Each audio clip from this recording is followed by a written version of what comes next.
Magandang araw mga kaibigan. Pag-usapan natin itong 8 senatorial bets na inendorso ng Iglesia ni Cristo.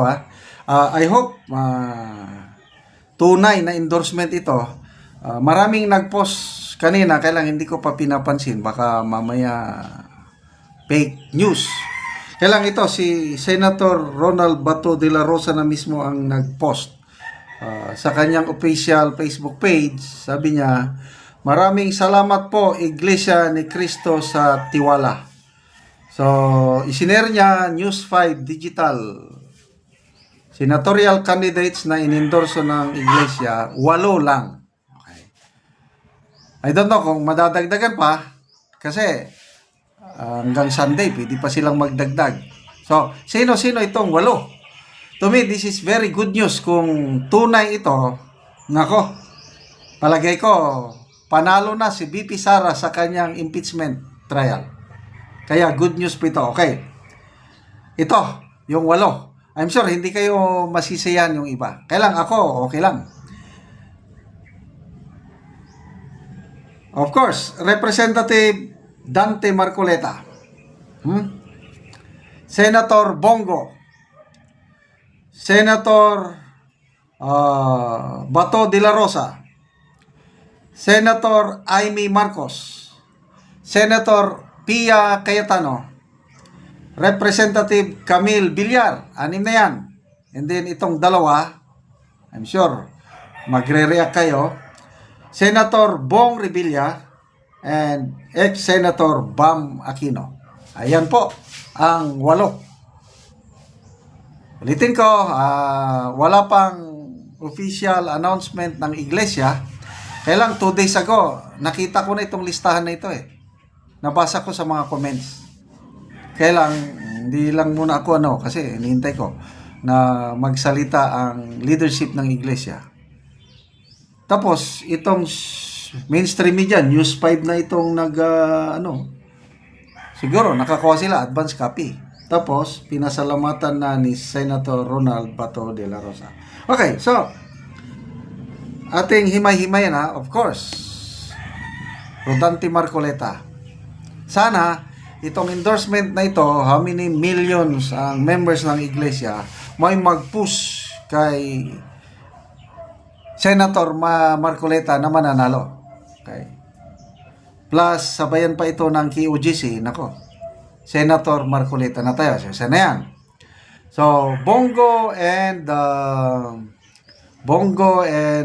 Bato, sure winner na yan dahil sa mga surveys palaging pasok.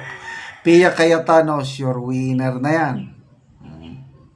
So, ito ngayon, si Camille Villar and Senator Amy Marcos, nasa winning circle, kailang mababa. Yung latest ng SWS, pasok na silang dalawa sa Magic 12. And with this endorsement, sigurado pang mas galvanize o mas simento yung pagkapanalo. So, 6 na yan natutulong sa impeachment. Ulitin natin let's be very clear. Ayaw ng Iglesia ni Cristo na ma-impeach si VP Sara. Kita nyo yung dambuhalang rally nila, nakalimutan ko kung kailan yun.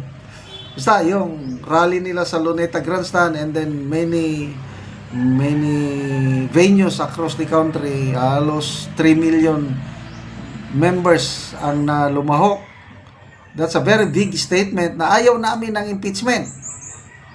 Tinuloy pa rin. So, nakikita ko, ayaw ng Iglesia ni Cristo na ma-impeach si VP Sara. Kaya yung 6 na senador na binanggit ko na yan, malaking tulong na yan. So, bakit kasama si Senator Bong Revilla? Okay, ito, nababasa ko lang ng mga post ni Crisette Laurita Chu. Posible na si Senator Bong Revilla tutulong sa impeachment ni VP Sara. Kasi kung basihan nyo yung impeachment case ni VP Sara, halos lahat ng mga kongresistang Revilla hindi pumirma. Kung meron man, isa lang ata.